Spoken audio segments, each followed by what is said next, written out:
nggak ada apa-apa lagi di sini. Langsung unit lensanya. Yap, ini lensanya. Cakep boy, depth-nya juga bagus gitu. Nggak ada chromatic aberration gitu loh.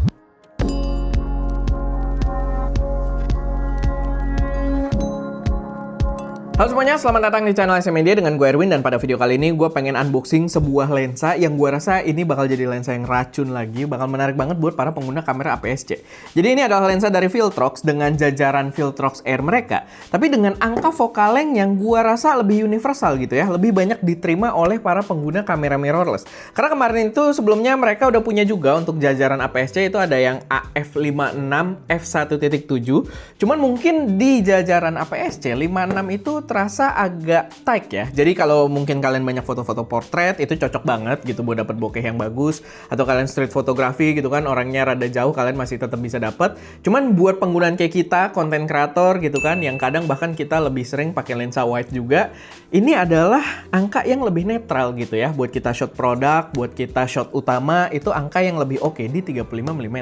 Buat harga kita belum terlalu jelas berapa bakal dijualnya, harga luarnya pun kita nggak tahu, tapi harusnya sih dia mirip-mirip dengan jajaran Air yang sebelumnya gitu ya. Kayak si 56 ini dijual sekitar 2,7-2,8 juta. Cuman di tahun depan kayak kalian tahu, pajak di Konoha ini naik ke 12% ya. Jadi kita tidak tahu nih nanti apakah naik 1% atau, karena itu bisa domino efek juga. Cuman ya kurang lebih begitulah. Kurang lebih ini adalah jajaran yang sangat terjangkaunya dari Viltrox. Tapi kita langsung buka aja. Kalau dari segi kualitas sih yang 56 juga kalian kalau belum melihat reviewnya itu juga cakep banget ya. Karena Viltrox itu walaupun dengan harga murah, mereka bisa memberikan kualitas gambar yang tajam dan chromatic aberration yang hampir tidak terlihat. Bahkan nggak kelihatan kayaknya gitu. Bener-bener agak susah buat kita cek apakah ada chromatic atau enggak.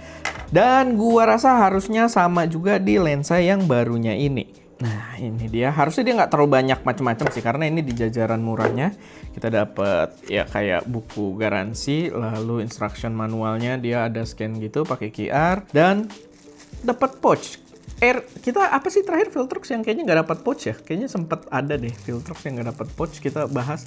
Gue lupa karena banyak banget lensa Viltrox yang kita coba juga ya. Tapi di sini okenya nggak dapat tuh pancake karena harganya cuma sejuta. 1,6 kalau kalian belum cek ya, dan itu buat full frame. Itu gila sih. Lumayan sih, karena kita kayaknya belum pernah dapat pouch yang kayak gini. Bahannya oke lah. Tapi ya, ini buat yang Air versi ini dapat pouchnya. Mungkin gue taruh begini kali, biar jadi gambar juga di atas gitu ya. Lalu kita langsung lihat aja lensanya. Set, nggak ada apa-apa lagi di sini. Langsung unit lensanya. Kebukanya dari bawah.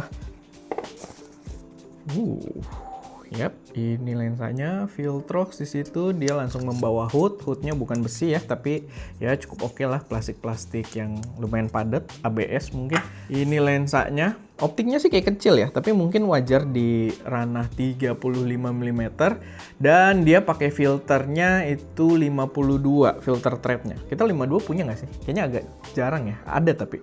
Kita soalnya paling sering tuh 67 setahu gua kalau buat filter-filter kita ya, filter ND dan lain sebagainya. Dan ya, ini secara fisik sih ya build quality bagus gitu kan ya, mirip-mirip lah dengan yang 56. Tinggal kita langsung cobain aja mungkin. Side by side mirip gitu ya. Jadi kayak jajaran lensa-lensa Cinema gitu kan yang ukurannya bener-bener mirip.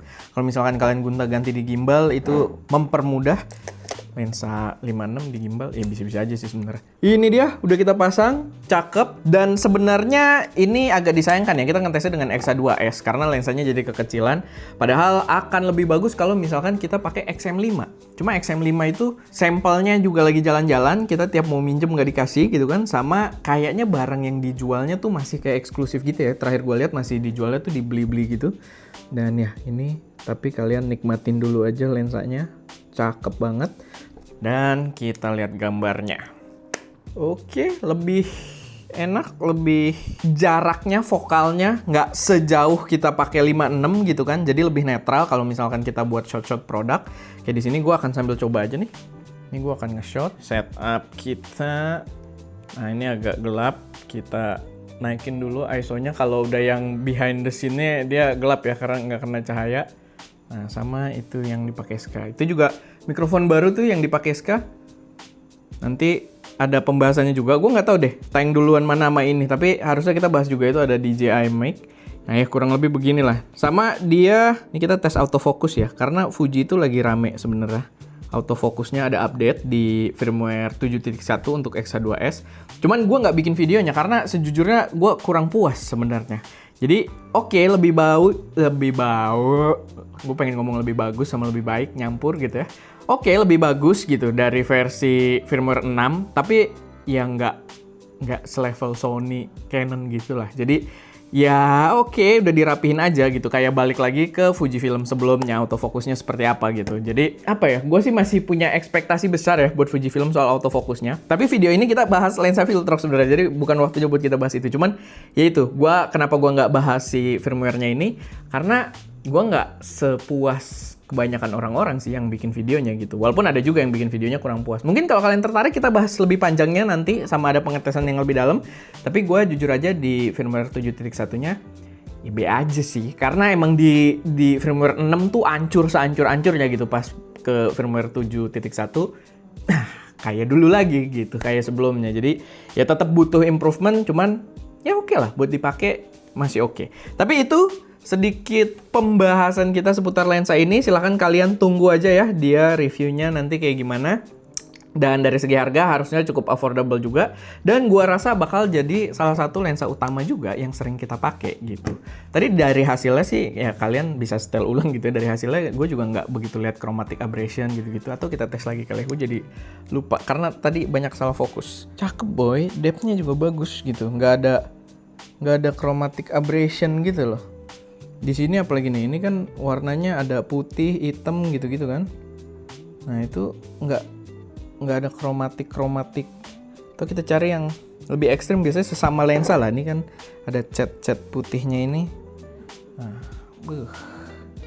ada coy, ini tajam, warnanya bagus, gambarnya bagus gitu ya. Nggak kayak lensa-lensa di bawah 5 juta dulu gitu ya. Karena dulu itu bener-bener susah banget dapat lensa di bawah 5 juta yang kualitasnya tuh oke. Karena kalau kalian pengen main dengan jajaran Trinity-nya Sigma, atau ada 4 sebenarnya Sigma ya di jajaran APS-C itu juga harganya udah 6 juta ke atas gitu. Tahu deh kalau sekarang. Kalian boleh cek juga, cuman kita nggak tahu nanti kalau pajak tahun depan gitu ya. Tapi harusnya di bawah 3 juta gitu. Jadi cakep sih. Tinggal ya nanti kalian tungguin aja reviewnya. So far ini memuaskan dan gue juga belum tahu kapan bakal masuk Indonesia sebenarnya. Karena globalnya aja kayaknya belum launching pas gue bikin video ini. So ya, paling itu aja. Semoga bisa jadi referensi buat teman-teman semua. Gue Erwin, di belakang kamera ada Ska, dan jangan lupa tetap berkarya.